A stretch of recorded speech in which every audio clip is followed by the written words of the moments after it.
2024 लोकसभा चुनाव की 7 चरणों में होने वाली जंग जो है वो शुरू हो रही है। 102 सीटों पर हो रहा पहले दौर का चुनाव न सिर्फ विपक्ष के लिए बल्कि बीजेपी के लिए भी काफी महत्वपूर्ण है, क्योंकि 2019 में ये दौर बीजेपी के लिए कमजोर कड़ी साबित हुआ था और अगर उसे बीजेपी को अपने 370 का जो लक्ष्य है उस तक पहुंचना है तो इन 102 सीटों पर अच्छा प्रदर्शन करना ही होगा। पहले चरण के इस चुनाव पर आज हमारे साथ चर्चा के लिए दो बेहद खास मेहमान जुड़ रहे हैं। हमारे साथ राजनीतिक विश्लेषक हैं अमिताभ तिवारी जी और अदिति फडणवीस जी हमारे साथ हैं। लेकिन हम चर्चा शुरू करें उससे पहले कुछ मुख्य और बेहद दिलचस्प आंकड़े जो हैं वो आपको दिखाते हैं। तो पहले चरण का मतदान बहुत ही महत्वपूर्ण रहने वाला है। 102 सीटों पर यहाँ पर चुनाव होने जा रहे हैं। कई राज्य और केंद्र शासित प्रदेश जो हैं वो यहाँ पर रहेंगे। तो अगर हम एक मैप के जरिए नजर डालें कि कौन कौन से वो राज्य हैं जिनमें मतदान होने जा रहा है 102 सीटों पर, तो उसमें रहने वाला है अंडमान निकोबार। अरुणाचल प्रदेश की 2 सीटें होंगी, अंडमान निकोबार की 1 सीट होगी, असम की 5 सीटें होंगी, बिहार की 4 सीटें होंगी, छत्तीसगढ़ में 1 सीट पर मतदान होगा। जम्मू कश्मीर की बात करें तो वहाँ पर 1 सीट पर मतदान जो है वो होने जा रहा है। इसके अलावा मध्य प्रदेश की 6, महाराष्ट्र की 5, मणिपुर की 2, मेघालय की 2 सीटों, मिजोरम की 1 सीट पर मतदान होगा।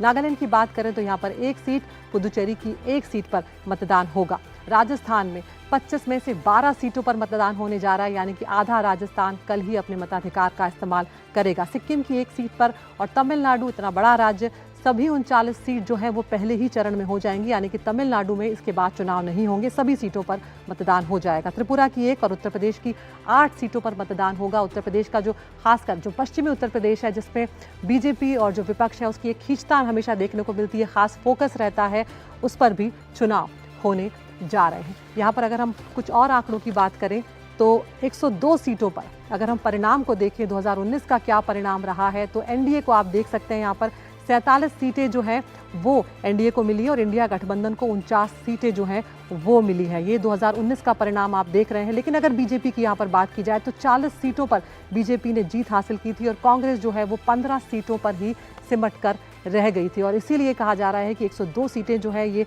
दोनों ही, चाहे वो कांग्रेस हो चाहे वो बीजेपी हो, काफ़ी महत्वपूर्ण है। एक और यहाँ पर हम आंकड़ा दिखाते हैं जो बेहद दिलचस्प है। स्ट्राइक रेट की अगर हम बात करें, यानी कि जीत का जो प्रतिशत है उसकी अगर हम यहाँ पर बात करें तो अभी हमने आपको दिखाया कि बीजेपी ने 40 सीटों पर जीत हासिल की। अगर हम प्रतिशत में से देखें तो बीजेपी जो है पहले चरण में 49% जो उसका स्ट्राइक रेट रहा है वो रहा है। लेकिन अगर पूरे चुनाव की बात करते हैं तो 69% स्ट्राइक रेट जो बीजेपी का रहा है, तो एक बड़ा मार्जिन है 49% पहले चरण और पूरे चुनाव में 20% का करीब।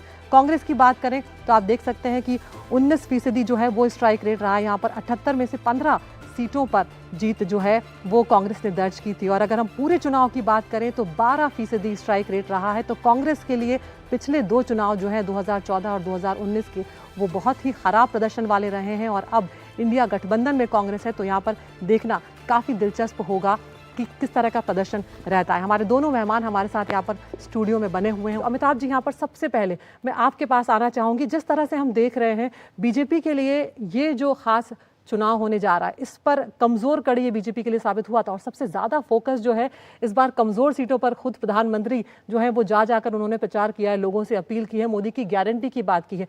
चुनौतीपूर्ण रहने वाला है या कहीं ना कहीं अब लड़ाई थोड़ी आसान हो सकती है? नहीं, ये जो फेज़ 1 है ये काफ़ी चुनौतीपूर्ण रहने वाला है। जैसा आपने बताया, यही एकमात्र फेज़ है 7 फेज़ों में से जिसमें 2019 में इंडिया ब्लॉक को एनडीए ब्लॉक के मुकाबले लीड मिली थी। बिल्कुल। और सिर्फ 2 राज्य हैं, तमिलनाडु और राजस्थान, इन दोनों में आधी सीटों पर चुनाव हो रहे हैं, यानी 51 सीटों पर 102 में से सिर्फ इन 2 राज्यों में चुनाव है। अब अगर एनडीए को अपनी संख्या यहाँ पे बढ़ानी है तो उन्हें तमिलनाडु में ही सेंध मारनी पड़ेगी इंडिया गठबंधन पे और हमने देखा है कि प्रधानमंत्री ने वहां पर काफी कोशिश करी है, काफी ज्यादा रैलीज करी है कि वहां पर एआईएडीएमके और डीएमके का जो गढ़ माना जाता है उसमें सेंध मारी जाए, क्योंकि और कोई खास जगह नहीं है जहां पर बीजेपी गेन कर सकती है। क्योंकि और जो बाकी छोटे छोटे राज्यों में जहां पे चुनाव हो रहे हैं, जैसे राजस्थान, एमपी, उत्तराखंड, महाराष्ट्र, आसाम, बिहार, इनमें तो ऑलरेडी बीजेपी पिछली बार ऑलमोस्ट स्वीप कर चुकी थी। तो यहाँ पे देखना पड़ेगा कि भाजपा कितना सेंध मार पाती है तमिलनाडु में और इंडिया गठबंधन अपने गढ़ को कितना बचा पाता है। बिल्कुल, तो एक बड़ा मार्जिन जो है पहले ही फेज में अमिताभ जी के मुताबिक बीजेपी को खींचना होगा। कांग्रेस की अगर बात करें अदिति जी यहाँ पर, तो 2014 और 19 में खराब प्रदर्शन रहा है, लेकिन अब क्या है, गठबंधन इंडिया हो चुका है। अब वो एक बड़ी ताकत खुद को साबित करने पे लगे हुए हैं। यूपी में हम देख रहे हैं कि सपा के साथ सामने आए। कल राहुल गांधी और अखिलेश यादव जो है हमलावर नजर आ रहे थे। क्या लगता है कि कुछ फायदा यहाँ पर हो पाएगा? अगर खासकर हम यूपी की बात करें तो पश्चिमी उत्तर प्रदेश जो है वहाँ की सीटों पर कल चुनाव होना है। जी, पश्चिमी उत्तर प्रदेश में मेरे ख्याल से कांग्रेस ने एक बाई इलेक्शन जीता था पिछले गत मेरे ख्याल से एक साल में, लेकिन उसके अलावा बहुत ज्यादा परफॉर्मेंस उनका अच्छा नहीं रहा है। तो पश्चिम उत्तर प्रदेश में मेरे ख्याल से भाजपा की पैठ बनी रहेगी, खास तौर से जब आप देखें कि आरएलडी के साथ उन्होंने अलायंस किया है। बिल्कुल। अमिताभ जी, अगर मुद्दों की बात करें तो बीजेपी अपने 10 साल के ट्रैक रिकॉर्ड के साथ जो है वो मैदान में यहाँ पर उतर रही है, जबकि इंडिया गठबंधन जो है उसे वादों का सहारा है। वो महंगाई, बेरोजगारी जैसे बड़े मुद्दे उठा रहा है, लेकिन क्या वो वाकई जनता की नब्ज तक छू पा रहे हैं उन मुद्दों के जरिए? देखिए क्या है कि अभी CSDS का सर्वे था, उसमें 3 जो टॉप बातें आई थी कि बीजेपी को लोग क्यों वोट कर रहे हैं। पहला है डेवलपमेंट, यानी जो काम किया है बीजेपी ने। दूसरा है मोदी फैक्टर, और तीसरा है लाभार्थी वर्ग जो बीजेपी ने क्रिएट किया है। बिल्कुल। अब कांग्रेस पार्टी जो है वो कहीं ना कहीं महंगाई और बेरोजगारी, इन 2 मुद्दों को उठा रही है। लेकिन ये जो दो मुद्दे हैं वो हर चुनाव में ये मुद्दे भारत में रहते ही हैं, और पब्लिक कहीं ना कहीं ये देखती है कि क्या वो कांग्रेस पार्टी की क्रेडिबिलिटी है कि इन 2 मुद्दों को सॉल्व कर सके। पब्लिक को विश्वास आना चाहिए आपके वादों पर। पिछले 5 सालों में कांग्रेस ने सस्टेनेबल बेसिस पर इन 2 मुद्दों को नहीं उठाया है, कभी दूसरे मुद्दों पे भटकते रहे हैं वो, जिसकी वजह से भी हम देख पा रहे हैं कि इन 2 मुद्दों को वो बहुत बड़ा चुनावी मुद्दा नहीं बना पा रहे। अदिति जी, यहाँ पर और भी 2 मुद्दे हैं। अगर हम बात करें, एजेंसियों की कार्रवाई का यहाँ पर मुद्दा है, इलेक्टोरल बॉन्ड का यहाँ पर मुद्दा है। क्या आपको लगता है वो इस वक्त जनता के मन में कोई छाप छोड़ पाए? विपक्ष लगातार उनके जरिए भी हमलावर है बीजेपी पर और एनडीए पर। निश्चित तौर पर, और ये मुद्दा इस राउंड में शायद उतना हावी ना हो, लेकिन लोगों के दिमाग में एक सवालिया निशान तो है ही, जो हम देख रहे हैं केजरीवाल का केस उदाहरण के तौर पर।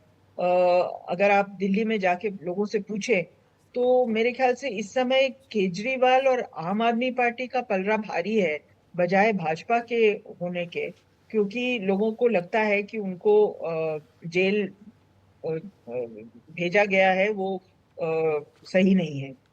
तो अब इसमें क्या सही है या क्या गलत है, ये तो मेरे ख्याल से कोर्ट का डिसीजन होगा।